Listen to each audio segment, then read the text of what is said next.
اور سالوں کو جانے دیجیے. اس سال میں آپ کی اسپریچول ٹریننگ ہونی چاہیے آپ کے روحانی تربیت سے، اور جب روحانی تربیت ہوگی تو پھر وہ باقی رہنا چاہیے آگے. اس لیے کہ وہی ہے جو آپ جس کے ذریعے اگر کچھ چیزیں آئیں گی تو جو جہاں آپ ان چیزوں کا سامنا کر سکیں گے جو آپ کے لیے نقصان کی. تو اس مہینے کے اندر آپ کو سے آپ کی اپنی سیلف ٹریننگ پورے ارادے مشق اور اس کے ساتھ میں اپنے ریزولوشن کے ساتھ میں پہلے رمضانوں کی طرح نہ گزرے. سب سے اہم چیز قرآن اہم ترین اس بار کے لیے اپنے ٹارگیٹ فکس کیجیے. رہنمائی جو ملے گی وہاں سے ملے گی. روحانیت وہاں سے بڑھے گی جو پڑھنے سے نہیں ہوگی، خالی جپنے سے نہیں ہوگی. اسپریچول ٹریننگ تو ہوگی نہیں. آپ صبح سے شام تک آپ نے ٹائم بڑھا دیا کہ روزانہ ہم اتنے پارے پڑھا کریں گے، زبان سے خالی رکھا کریں. رمضان تو ریولیوشنائز کرتا ہے اور وہ پرماننٹ اثرات چھوڑتا ہے. Subscribe the channel and press the bell icon to get an update. الحمدللہ الحمدللہ الذی لہ حمدا کثیرا کما امر واشهد ان لا الہ الا اللہ وحدہ لا شریک لہ واشهد ان سیدنا و نبینا و مولانا محمدا عبدہ و رسولہ. برادران کرام، رمضان شریف سے پہلے یہ آخری جمعہ ہے سال کے رمضان سے پہلے. ہر سال میں کچھ تفصیلات چاند سے متعلق بھی رکھتا تھا. اس بار کوئی ڈسپیوٹ نہیں ہوگا دنیا میں. تقریباً تمام دنیا میں 19 تاریخ کو پہلا روزہ ہوگا. یہ سعودی عرب والے اس میں بھی کوئی اپنا رول نکال کر ایک دن پہلے کر لیں تو سمجھ میں نہیں آتا. بہت عجیب بات ہوگی. نیچر نے تو ایک سمبولک علامتی اتحاد کی ایک علامت دے دی جسے ہورائزن کہتے ہیں، ان کا مختلف چاند، سورج، زمین کی گردشوں کا تبدیل ہوتے رہنا. یہ کئی سال سے لگاتار کلوز آتے چلا جا رہا تھا، قریب، کہ ایک دن کا گیپ نہیں ہونا چاہیے. کئی سال سے تھا، لیکن انہوں نے اپنی کیلکولیشنز کا میں نے پہلے رکھا ہے، تفصیلات اس کی آج نہیں رکھوں گا. انہوں نے اپنا ایک الگ طریقہ ایجاد کیا ہے، اور جس دن چاند نظر آنا ممکن ہی نہیں ہے وہ بائنوکولرز وغیرہ سے دیکھ لیتے ہیں، بہت اسٹرانگ بائنوکولرز سے. اس مرتبہ شاید اتنا بھی ممکن نہیں ہوگا. نیچر اور قریب لاتی چلی جا رہی ہے، سب ایک ساتھ ہو جائے. جسے میں نے کہا ایک علامتی بات ہے یہ تو، لیکن اختلافات بڑھتے جا رہے ہیں. عرب ملکوں میں بھی آپس میں سیاسی طور پر یہ جو یو اے ای والا حصہ ہے، سعودی عرب، ہر مسئلے میں ہر طریقے سے ایک رہتے تھے. کلچرلی بھی، ثقافتی طور پر کلچرلی بھی کا بہت زیادہ قریب ہے ایک دوسرے سے. اب ان میں بھی اندر شروع ہو گئے اختلافات، نکل کر باہر بہت زیادہ کب آئیں گے معلوم نہیں. تو سکتا ہے زیادہ وقت نہیں لگے، اس لیے کہ وہ سعودی عرب تو اپنی تیل کی دولت سے چلتا تھا. ان کے پاس تھا نہیں ہے سب کچھ، یو اے ای کے پاس. انہوں نے جو کچھ بنایا وہ ٹورزم سے بنایا. اب وہ سعودی عرب بھی ٹورزم میں داخل ہوئی کہ وہ خالی تیل کی دولت نہیں ہو بلکہ ٹورزم سے بھی روپیہ پیسے کمائے جائیں. کچھ پالیسیز ادھر کے لے کے ٹورسٹ کو انہوں نے اپنے یہاں سینٹر ایسے بنانے شروع کیے کہ ادھر اٹریکٹ کریں. تو اب یہ ملکوں کی جو فائنانسز ہوتی ہیں، معیشتیں، یہ ان میں اس کا ایک حصہ جو ہے وہ ٹوٹ کر ادھر جائے گا سعودی عرب، ان کے پلان جب مکمل ہو جائیں گے. ابھی اس جیسی آزادی تو بزنس مین کو نہیں دے پائے جیسے یو اے ای نے دے دی ہے، لیکن دے رہے ہیں پہلے سے کے مقابلے. تو وہ ایک باقاعدہ اکنامک کمپٹیشن آپس میں سٹارٹ ہو جائے گا، اس لیے کہ ان کے پاس تو اس کے علاوہ کچھ ہے ہی نہیں سوائے ٹورزم کے. اس میں سے ایک حصہ یہ کھینچنے لگیں گے سعودی عرب والے. تو ٹکراؤ جو ہے وہ ناگزیر ہے، یعنی وہ نہیں ہونا ہے. کب نکل کر سامنے آئے ابھر کر. اکانومی کی تو جنگیں ہوتی ہیں آج کل، اکانومی معیشت کے اوپر تو دنیا میں جنگیں ہوتی ہیں. کب یہ اختلافات زیادہ ہو رہے ہیں معلوم نہیں. میں تو یہ کہہ رہا تھا کہ نیچر تو ایک علامتی طور پر اکٹھا کرنا چاہ رہی ہے اور قریب لاتی جا رہی ہے ساری دنیا کو، اور وہاں بکھراؤ کا حصہ اور ٹوٹنے کا حصہ یا اس کی بنیادیں بڑھ رہی ہیں۔ بہرحال دوبارہ آپ کی اطلاع کے لیے کہ پہلا روزہ انشاءاللہ 19 تاریخ کو ہوگا اور 18 تاریخ کو پہلی تراویح ہوگی۔ ہر سال رمضان سے پہلے کا جو جمعہ تھا اس میں میرا خطبہ بہت سالوں سے چلا آ رہا ہے، یہ استقبال رمضان پر ہوتا تھا۔ رمضان کو کیسے ویلکم کریں، کیا تیاریاں کریں۔ اس بار کا بھی استقبال رمضان پر ہے لیکن ذرا مختلف ہے باقی ہر سال، اس لیے کہ حالات مختلف ہیں۔ رمضان شروع ہونے سے پہلے ایک گفٹ ملا ہے آپ کو، ایک تحفہ۔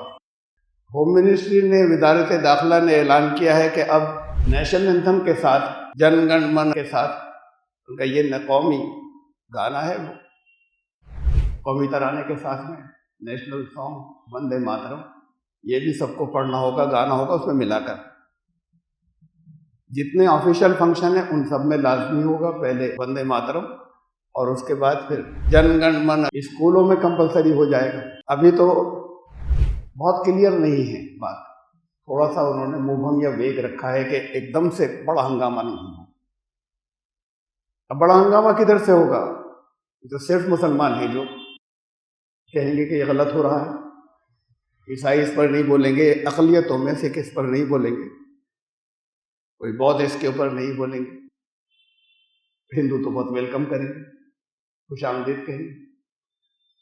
یہ قانون نہیں تھا، اب قانون، اب وہاں سے منسٹری سے آرڈر آ گیا۔ آپ کے گھیراؤ کی جو لگاتار چل رہا ہے اس کا ایک اہم حصہ ہے، یہ اتنی چھوٹی سی بات نہیں ہے۔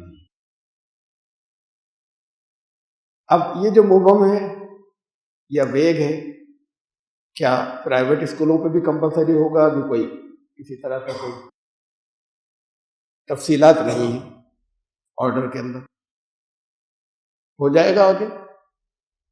اور پھر جن اسٹیٹس کے اندر ذرا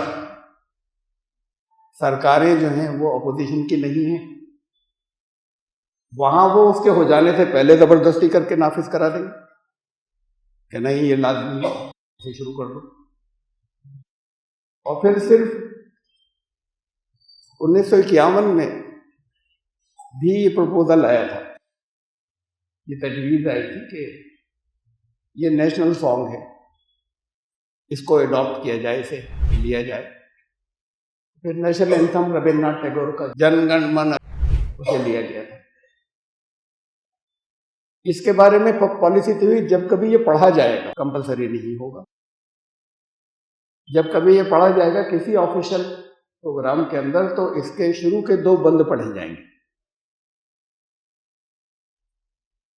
شروع کے 2 بند میں مسلمانوں کو تو اس کی بھی الفاظ کے اوپر ہمیشہ اختلاف رہا ہے۔ وندے ماترم، اے ماں، اس کا ترجمہ یہ کرتے رہے ہم تیری پوجا کرتے ہیں، کہ ہمارے مذہب کے خلاف ہے، اس کی مخالفت کرتے رہے۔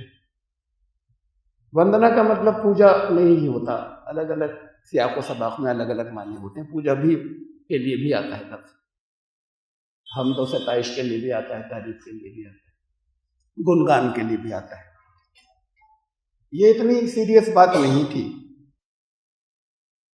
میں یہاں پر اس سے پہلے تذکرے کر چکا ہوں، اس کا شاید کم از کم ایک خطبے میں آ چکا ہے۔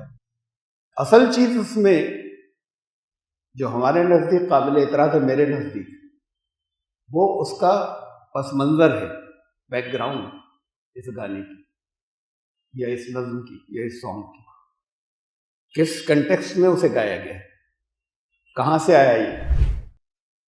ربندر ناتھ ٹیگور نے تو جو جن گن من لکھا تھا وہ ایک قومی ترانے کی حیثیت سے، جیسے شاعر ایک پویم لکھ دیتے ہیں، لکھ دی تھی۔ یہ ایسا نہیں ہے، یہ ایک ناول کا حصہ ہے۔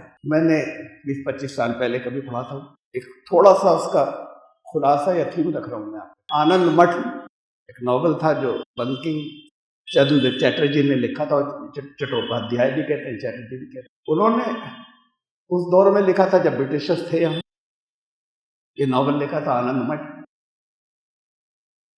آنند، اس میں کردار ہے مہیندر، زمیندار ہے بنگال کا، بہت مشہور قحط ہے جو پڑا تھا، جس میں لاکھوں لوگ مر گئے تھے۔ اس قحط کے دنوں میں ان کے حالات بھی گڑبڑ ہوئے بہت، کہیں سے کچھ خریدنے کو نہیں رہا، کچھ کھانے کو نہیں رہا، کھیتیاں سوکھ گئیں، زمیندار تھے تو انہوں نے کہا اب شہر شفٹ ہوا جائے، یہاں سے نکلیں، اپنی وائف کو لے کے نکلے۔ اس میں لوٹ مار بہت ہو رہی تھی ان دنوں میں قحط کی وجہ سے، چاروں طرف بہت لوٹ مار تھی، لوگوں کو لوٹا جاتا تھا چھیننے کے لیے چیزیں۔ اس میں کئی ڈاکوؤں کا حملہ ہوا، بیوی سے بچھڑ گئے اور یہ پہنچ گئے ایک جنگلوں کے اندر، اور جنگلوں کے اندر وہاں پر ایک مندر تھا، اس کا نام ہے آنند مٹھ۔ یہ آنند مٹھ پہنچ گئے۔ وہاں آنند مٹھ کے جو اس کے بانی تھے یا اس کے فاؤنڈر تھے آنند مٹھ کے، سوامی ستیانند تھے، یا ستیانند مہاراج کہیں، سوامی ستیانند، انہوں نے ان کو پناہ دی۔ انہوں نے دیکھا کہ یہاں تو بڑی مار دھاڑ اور تیاریاں اور تشدد اور وائلنس، سے سب کی باتیں چل رہی ہیں۔ ایک گروپ تھا، اس کا نام تھا سنتان، ایک تحریک تھی، وہ سب سنیاسی تھے، سنیاسیوں نے بنایا تھا کہ دنیا سے سنیاس لے لیں۔ تو سنیاسی تو تشدد سے دور ہوتے ہیں، وائلنس سے، پیسفل ہوتے ہیں، اپنے ادھر ادھر کی زندگی بسر کرتے ہیں۔ یہ سنیاسی الگ طرح کے تھے، گھریلو زندگی تو چھوڑ دیں لیکن ایک مشن کے اندر لگے۔ ان کو بہت سی باتوں پہ وہاں دیکھ کر رہ رہے تھے، زیادہ کسی نے ان پر زور نہیں دیا، لیکن ہلکے ہلکے کر کے وہاں آنند مٹھ کے اندر ان کی جو مختلف کنورسیشن یا مکالمے ہیں ستیانند سے، اور پھر وہاں پہ جو دوسرے اور لیڈر تھے، اس میں گیانانند تھے، انہوں نے ہلکے ہلکے کر کے کنونس کرنا شروع کیا۔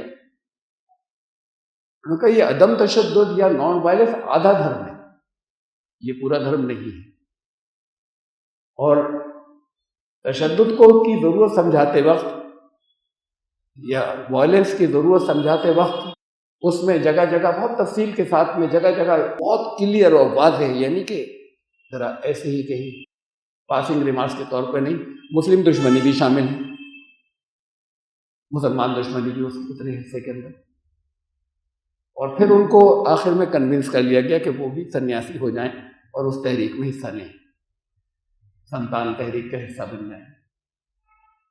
وہاں پر 3 کمروں میں 3 دیویاں تھیں، ان دیویوں کے الگ الگ مطلب سمجھائے گئے کہ پہلی دیوی جو ہے وہ کیسی ہے، وہ دوسری دیوی کالی اور تیسری دیوی درگا، وہی شکلیں بدل رہی ہے،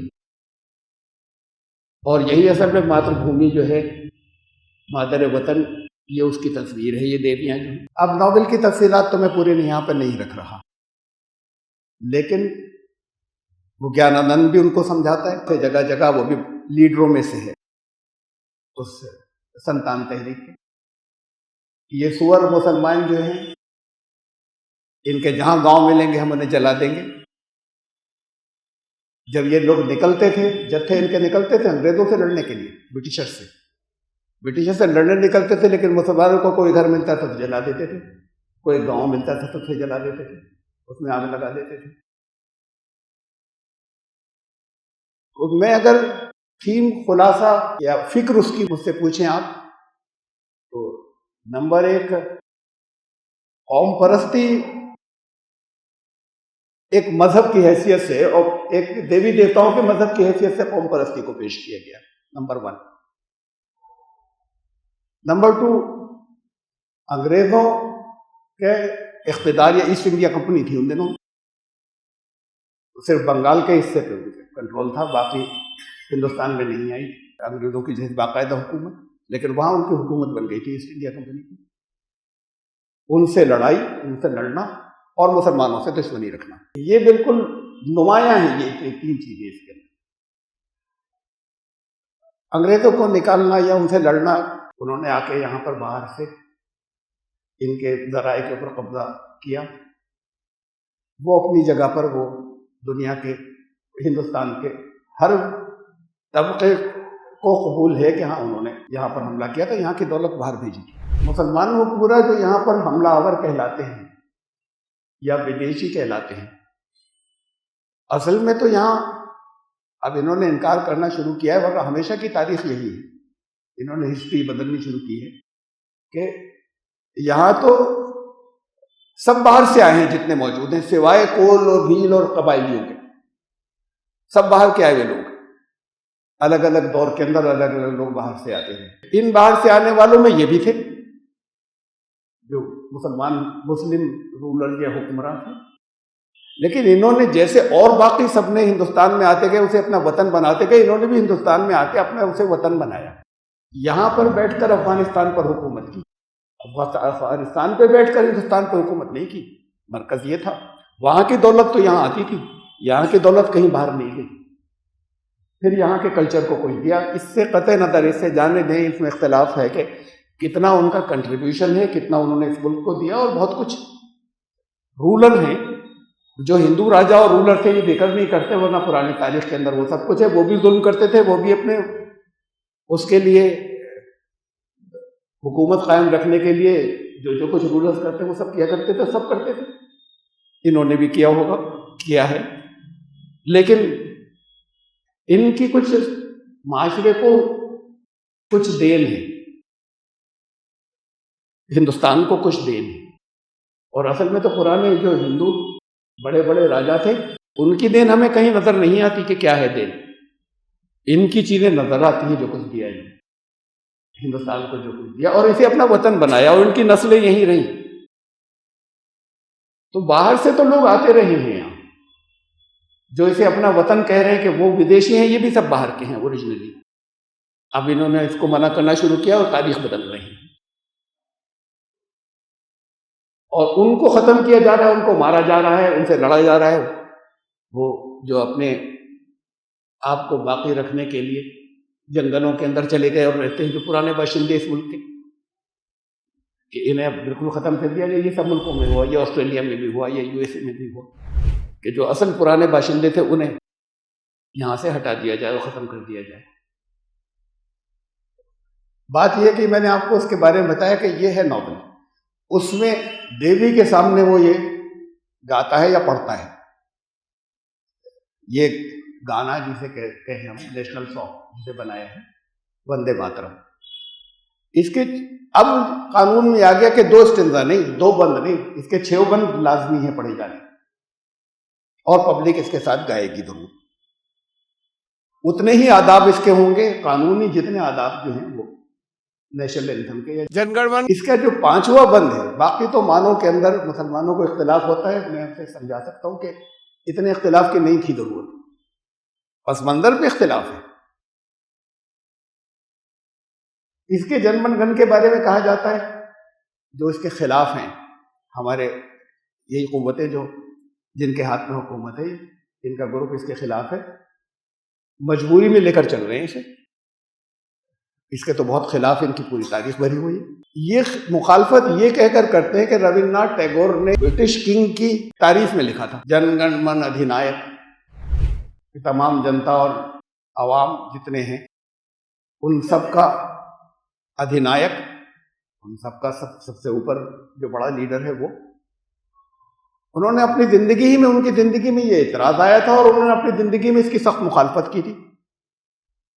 برٹش پیریڈ پہ وہ مخالفت نہیں کرتے اس کی، اگر انہوں نے یہ چاپلوسی میں لکھا ہوتا تو خود انہوں نے ہی اس کی تردید کی تھی۔ یہ تو نیت کوئی دوسرا جو ہے وہ بتا رہا ہے کہ ان کی نیت یہ تھی، وہ تھوڑے سے لوگ، باقی لوگ نہ ان کی نیت پر شک کر رہے تھے، اور خود انہوں نے اس کی تردید بھی کی۔ جن گن من کے الفاظ سے اختلاف نہیں ہے انہیں، جن گن من کے پس منظر پرش بھومی سے اختلاف ہے کہ یہ تو ان کی تعریف میں لکھا گیا تھا، حالانکہ یہ جھوٹ ہے، انہوں نے خود تردید کی، اور اصل میں تو توحید کا گیت ہے، خالص توحید۔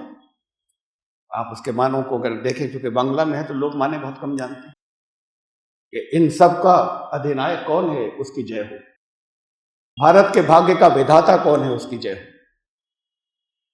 یہ خالص توحید کا ہے۔ اس کے پس منظر پر، اس کی پیش بھومی پہ انہیں اختلاف ہے، اسی بنیاد پر میں یہ کہہ رہا ہوں، اس کے پس منظر پہ اختلاف ہے، الفاظ پہ اتنا زیادہ نہیں۔ یہ وندے ماترم کی ہمیں جو اختلاف ہے کہ یہ اس کی بنیاد جو ہے وہ اس کو ایسے ہی پیش کیا گیا کہ مسلمان سارے دشمن ہیں، انہیں ختم کرنا ہے، تو جن من گن جوڑنے والا ہے اور یہ توڑنے والا ہے۔ آنند مٹھ اور اس کا حصہ. اور ظاہر بات ہے کہ جتنا یہ پاپولر ہوگا اتنا آنند مٹھ پاپولر ہوگا. اور کسی بھی چیز کو نکال کر کسی جگہ سے اس کے کنٹیکٹ سے الگ نہیں کیا جا سکتا اس کسی آپ کو سباق سے. جن گن من کسی چیز کا حصہ نہیں ہے. ایک الگ سانگ لکھا گیا ہے ہندوستان کی تاریخ یا ہندوستان کے لیے یا ہندوستان کے اتحاد کے لیے کہ سب ایک ہو جائیں اور سب کا مالک ایک ہے. یہ الگ سے گانا نہیں لکھا گیا تھا, یہ اس سارے پس منظر کا حصہ ہے. اور دیویوں کے سامنے یہ جب اس کو گانے کے بعد وہ مسلمانوں پہ ٹیمیں نکلتی ہیں حملے کرنے کے لیے. اس پس منظر سے کبھی اسے کاٹا نہیں جا سکتا, بلکہ اس کی تو بڑی تعریف آج بھی کی جاتی ہے آنند مٹھ کی. جتنے ہمارے باقی لوگ تو خاموش رہتے ہیں, انہیں کوئی اس بات سے مطلب ہی نہیں.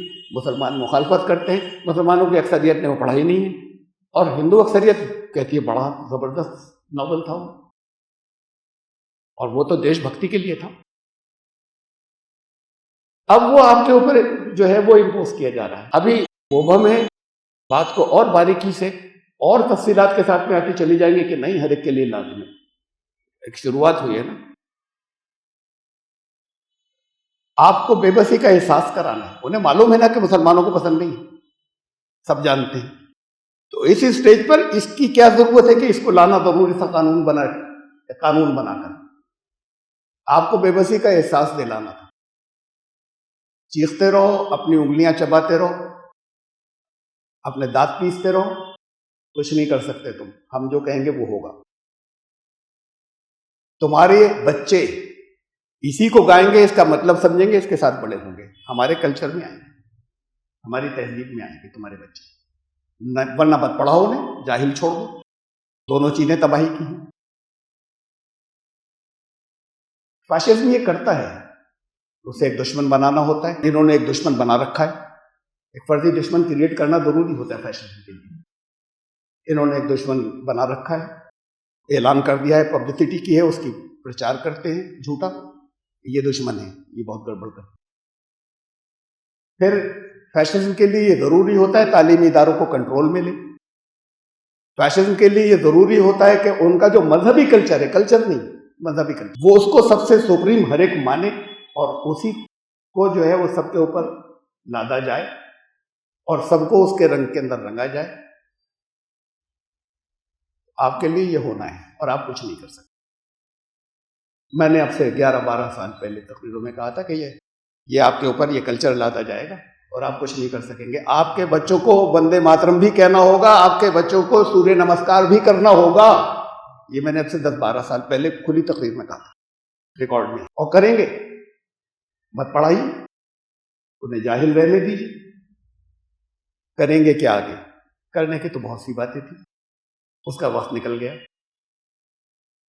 میں نے تو سال دیا ہوا تھا, کٹ آف ایئر 2026, اپنی زمانوں پہلے اعلان اب سے 12 سال پہلے کہا تھا, اس سال یہ دیا تھا. یہاں جانے کے بعد وہ غلامی جو ہے وہ بالکل محفوظ شکل میں پریکٹیکل ہو جائے گی 2026 تک. یہ اس کی ایک جھلک ہے. آپ کی نسلوں کے لیے یہ انتظام فائنل کر دیا, اور آپ خاموش رہیں گے, بند کر دیے جائیں گے. کسی جگہ اس کے بارے میں کچھ کہا تو پولیس آئے گی, پکڑ کے لے جائے گی, مقدمے درج ہو جائیں گے. اگر مقدمے سے ضمانت ملنے کی امید ہوگی تو پھر کوئی ایسا کیس لگا دیا جائے گا کہ پھر ضمانت بھی نہ ہو, بہت سالوں تک نکلنے نہیں دیں گے. یہ تو سب دیکھتے رہے نا, ایسے ہی چل رہا ہے سب جگہ. میں کاش یہ جو لوگ حضرات علماء کرام کہلاتے ہیں, انہوں نے میری بات سمجھی ہوتی, سنی ہوتی. اس لیے کہ تقریریں تو سب سنتے ہیں, سب تک پہنچتی ہیں ساری. انہوں نے اپنے طور پر مجھے الگ کر کے, میرے اگر خلاف ہے تو اپنے طور پر ایکشن لیا ہوتا. میرے خلاف ہے تو نمائندہ بھیجا, میں بھگا نہیں دیتا, مجھ سے مشورے کے لیے بھیج دیا ہوتا کہ آگے کیا کریں, کیا اسٹریٹجی ہے اور کیا کرنا چاہیے. اس لیے کہ بنیادی جو تفصیلات میں نے رکھی تھی اس سے سب متفق تھے کہ ہاں یہ صحیح کہہ رہا ہے. میں نے سال رکھا تھا اور ساری چیزیں قرآن حدیث سے اور ساری چیزیں اس سے متفق تھے سارے. یہ ناراضگی تو ان کی تب سے شروع ہوئی جب سے میں نے زکوٰۃ پہ بولنا شروع کیا, جب سے میں نے ایکسپلائٹیشن پہ بولنا شروع کیا, جب سے میں نے کچھ غلط مفہوموں پہ بولنا شروع کیا, تب سے ہوئی کہ اسے الگ کرو. اس کے بعد اسٹارٹ ہوئی ہے, اور میری ذمہ داری تھی کہ میں کہتا کب تک چپ رہتا. کہ میں جو چیزیں جانتا ہوں وہ نہیں کہوں لوگوں سے کہ تم کن ہاتھوں کے اندر ہو، اور یہاں تک کون لایا ہے تم؟ یہ چیزیں کہنی شروع کی تو وہاں سے یہ ناراضگی اسٹارٹ ہوئی. یہ تو بہت خطرناک ہے. اس حصے کو آج بھی سمجھتے ہیں، جانتے ہیں، تو بھیج دیا ہوتا، میں بھگا نہیں دیتا، کہ میں مشورے دے دیتا کہ کیا کریں آپ اور کیسے کریں. بہرحال آپ اس جگہ پہنچ گئے اور یہاں آ گئے. اس میں بھی بہت سی چیزیں ایسی ہیں جو آپ کے ڈیفنس یا دفاع کی ہیں، تشدد والی نہیں. اس کے اندر تو کہیں ہماری ساری شروع سے لے کے آج تک کی گفتگو کے اندر نفرت کا کوئی حصہ ہی نہیں. یہ تو حالات جیسے ہیں وہ سامنے رکھ رہا ہوں. کسی کے دل میں اس کی وجہ سے نفرت آئی تو وہ سمجھے ہی نہیں بات کو، اس نے اپنا نقصان کر لیا. کسی کے دل میں غصہ آیا تو اس نے اپنا نقصان کر لیا، وہ سمجھے ہی نہیں بات کو. لیکن جو حالات ہیں اس سے تو آنکھیں بند نہ کرے کوئی.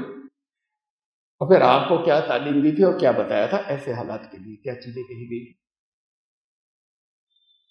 میں نے مختصر سا ایک پس منظر رکھا آپ کے سامنے کہ ابھی اس سال کا یہ شروع ہے، فروری کا مہینہ، ابھی آدھا بھی نہیں ہوا ہے فروری کا مہینہ، اور وہ مختلف ابھی قانون کے ذریعے گھراؤ جو ہے وہ آپ کا اس انداز میں یا مختلف یہ شروع ہو رہا ہے. یہ کلچرل ڈومینیشن جو آپ کو مجبوری میں قبول کرنا ہے. اپنے بچوں کو کیسے بچائیں گے، یہ باتیں تو سر جوڑ کے بیٹھ کر وہاں پر تفصیل سے الگ بتائی جائیں. یہ کیسے کہ جہاں آپ اپنا دینی تشخص باقی رکھیں. ہم تو ہندوستان کے ہمیشہ ہمارے لیے دنیا کے ممالک کی جہاں تک بات ہے اس کے اندر ہر ایک کے لیے وطن پہلے نمبر پر ہوتا ہے. یہ اسلام کہتا ہے، یہ رسول اللہ صلی اللہ علیہ وسلم کی نظر میں تھا، یہ ان کی سنت ہے، تو ہمارے لیے ہے پہلے. لیکن قوم پرستی اور چیز ہوتی ہے، پوجا، اور حب الوطنی، وطن کی محبت اور چیز ہوتی ہے. اسلام حب الوطنی کی بات کرتا ہے، پوجا کی بات نہیں کرتا، اور پوجا کو آخری انتہا کے اوپر فیشن لے کر جاتا ہے. نیشنلزم بھی جارحانہ ایگریسو نیشنلزم، اس کے ذریعے فیشن جو ہے وہ لوگوں کو اکٹھا کرتا ہے. تو وہ ایگریسو جرنلزم ہے جس کا کہ اب گرپ میں آپ آ گئے ہیں. ایگریسو نیشنلزم ہے جس کے گرپ میں جارحانہ قوم پرستی آپ آئے کہ اس کو دیوی دیوتاؤں کی حیثیت دی جائے وطن کو. یہ تو کہتے چلے آئے تھے ہمیشہ سے، دوسروں پر نہیں تھوپا تھا. اب وہ کہتے ہیں کہ اسے تمہیں بھی ماننا ہوگا. اس کا جو 5واں اسٹینزا ہے، اب یہ ہو گیا کہ 6 کے 6 پڑھنے ہیں لازمی، 6 بند، خالی 2 بند نہیں چلیں گے، اس کے 2 اسٹینزا. اس میں 5ویں اسٹینزا میں ہے یہ خطاب تو دیوی کو ہی ہے، اور دیوی کو یہ مانا ہے کہ یہی وطن ہے اور یہی یہ دیوی بھی ہے، اور وہ دیوی جو ہے وہ درگا کی شکل میں ہے. تو وطن اور درگا دونوں ایک ہی چیز ہیں. اور وہ وہاں پر گاتے ہیں جب اسے، تو اس کے اندر یہ 5ویں اسٹینزا میں آتا ہے کہ تم ہی درگا ہو، تم ہی لکشمی ہو، تم ہی سرسوتی ہو. یہ 5واں اسٹینزا یہ ہے، یہ وطن یہی درگا ہے، یہی لکشمی ہے، یہی سرسوتی ہے. قوم پرستی یعنی پرستش کسی کی نہیں اللہ کی.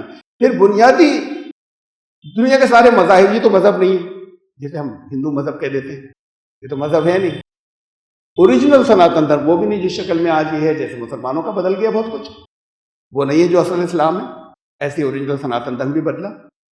ہر دھرم جو اپنی اوریجنل شکل میں ہے وہ دنیا عالمگیر انسانیت کی بات کرتا ہے، وہ کسی ایک خطے کی دیش کی بات کرتا ہی نہیں.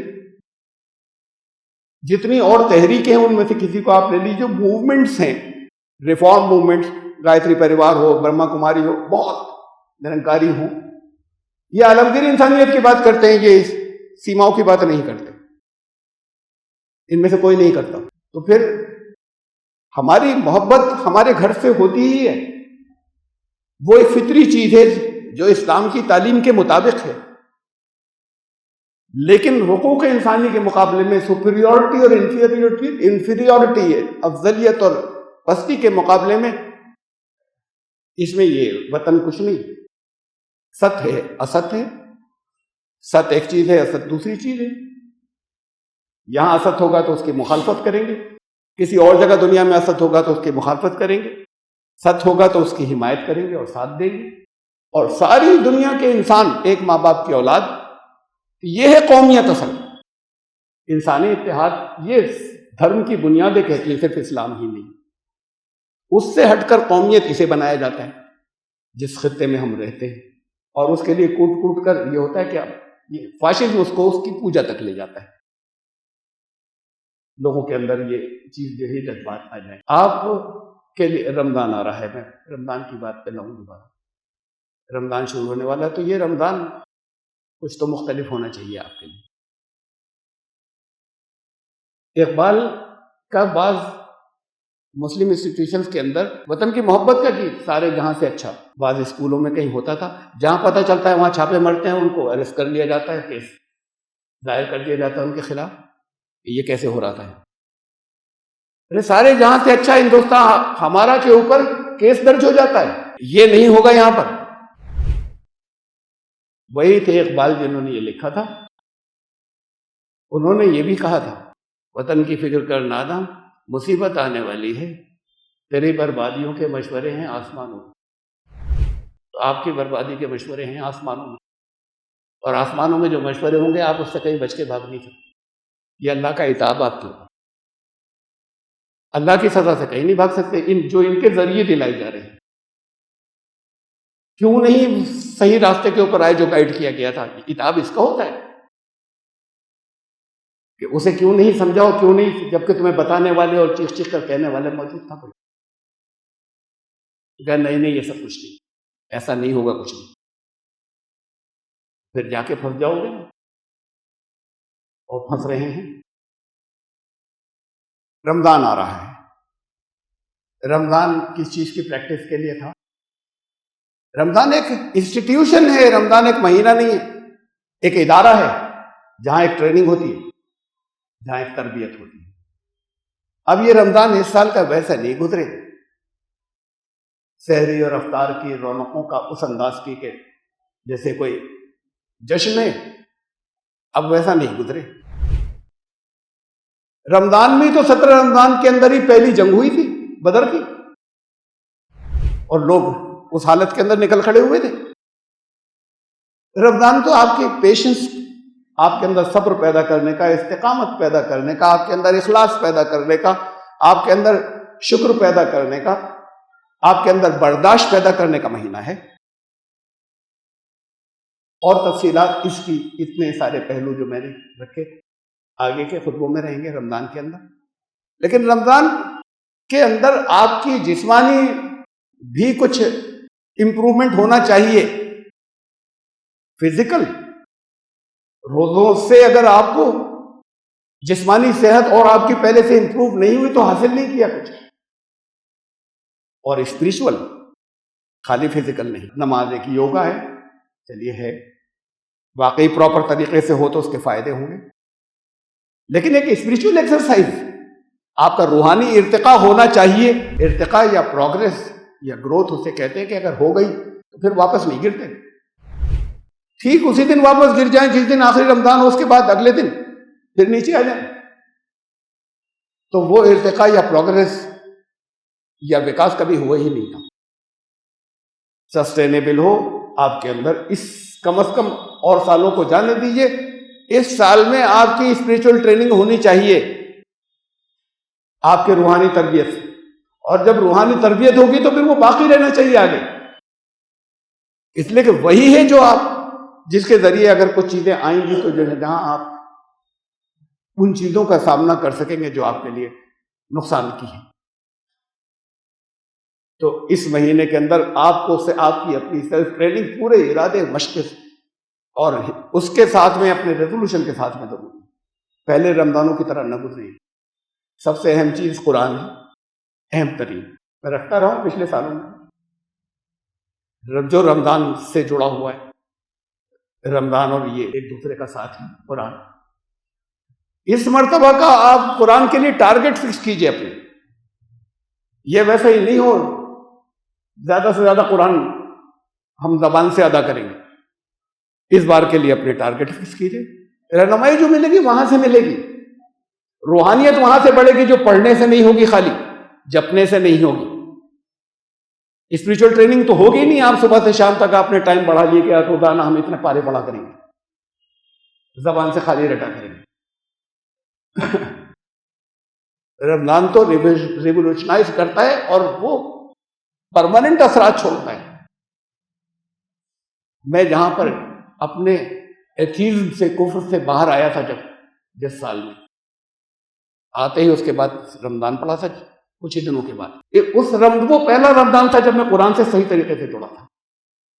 اللہ کا شکر ہے، اس سے بے پناہ فائدہ ہوا اور آج تک اس کے اثرات ہیں. قرآن نے، اس رمضان نے مجھے اس میں قرآن سے جڑنا میرا آج تک اس نے پرماننٹ کر دیا. یہی رمضان نے جس نے مجھے ان رازوں کو کھولے. رمضان میں اس کے اوپر سارا غور کیا تھا. رمضان کا مہینہ تھا جس کے اندر یہ حروف مقطعات کی چیزیں جو ہیں وہ اللہ نے کھولی، جو کہیں اور کسی جگہ نہیں کھلی ہوئی.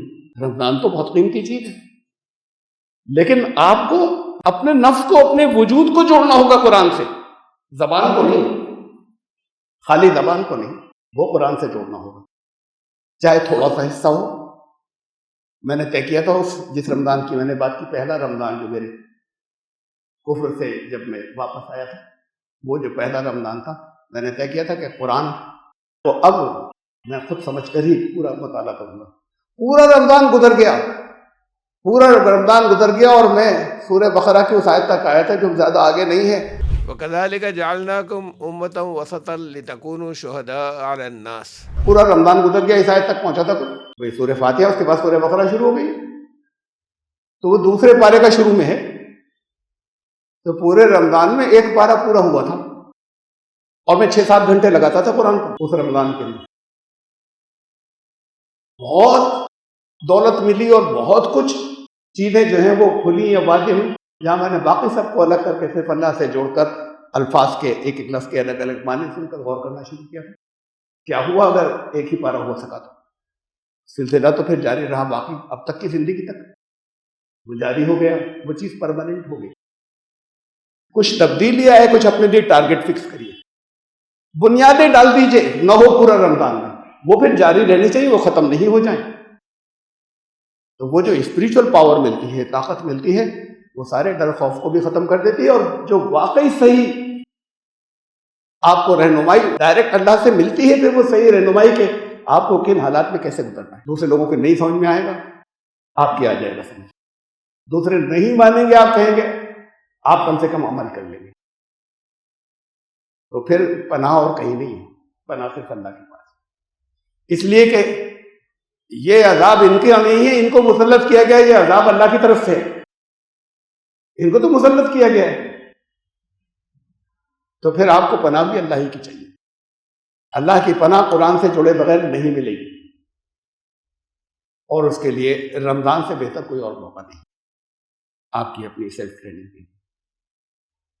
اللہ تعالیٰ آپ کو یہ توفیق عطا فرمائے کہ یہ رمضان آپ کی زندگی کے باقی جتنے آج تک رمضان گزرے ان سے مختلف ہو. اس میں آپ کے اندر صبر پیدا ہو جائے، استقامت پیدا ہو جائے، غصہ نکل جائے، لوگوں کے خلاف کینہ جو دل کے اندر ہے وہ ختم ہو جائے، چاہے جو کوئی ہو. دشمن کے خلاف بھی آپ دشمن کے خلاف تدبیریں کریں، کینہ نہیں ہونا چاہیے، اندر نفرت نہیں ہونی چاہیے، وہ ختم ہو جائے. اس رمضان کے اندر ایسا ہو جانا چاہیے. اس کے لیے آپ کو اپنی ٹریننگ کرنی ہے. یہ ٹریننگ قرآن سے جڑے بغیر نہیں ہو پائے گی. پھر آپ روحانی طور پر جتنے مضبوط ہوں گے، اور فزیکل ٹریننگ بھی بہت پرتکلف لمبے چوڑے افطار جو ہیں اس کی اہتمام، اس کے یہ ساری چیزیں توجہ اس پہ کیجئے کہ اس میں ہمیں اپنی صحت کو بھی دیکھنا ہے اور اپنی روحانی صحت کو بھی دیکھنا ہے. اور اللہ سے جڑنے کا نام لیتے ہیں آپ، جڑتے نہیں ہیں. جسے میں کہتا رہا ہوں، اور یہ ٹرانسفر یہ ان کی امانت ہے، میرے استاد کی جو ورثے میں ملی ہے، جو میں کہتا رہا ہوں یا بیان کرتا رہا ہوں. اس کے ساتھ میں ضابطے کا صرف نہیں، ضابطہ ضروری ہے، ضابطے مطلب رولز، ضابطے کا تعلق نہیں، رابطے کا تعلق بھی ہونا چاہیے. کانٹیکٹ، پرسنل کانٹیکٹ، ایک رولز ہوتے ہیں، آپ رولز میں ہی پڑے ہوئے خالی. اس پرسنل کانٹیکٹ یہ اس رمضان میں ہو جانا چاہیے. آپ ڈھونڈیں گے ہو جائے گا، آپ لگیں گے ہو جائے گا، آپ کے دل کی تڑپ ہوگی اللہ دے دے گا. حضرت عیسیٰ نے کہا تھا کہ دروازہ اس کے لیے کھلتا ہے جو نوک کرتا ہے. ایسے ہر ایک دروازہ ہر وقت نہیں کھلا رہتا، نوک کرو گے تو کھلا جائے. پھر نوکنگ اسٹارٹ کر دیجیے. اللہ آپ کے رمضان جو ہیں وہ آپ کو آگے نہ صرف یہ کہ ارتقاء کا موقع دیں، گروتھ کا، بڑھنے کا، وکاس کا، بلکہ جتنی پریشانیاں، خطرات اور دوسری چیزیں ان سے بچنے کے آپ کو مینز اور طریقے جو ہے وہ بھی دیتے اس کے اندر. بارک اللہ لنا وفی القرآن الکریم انہ تعالی جواد کریم.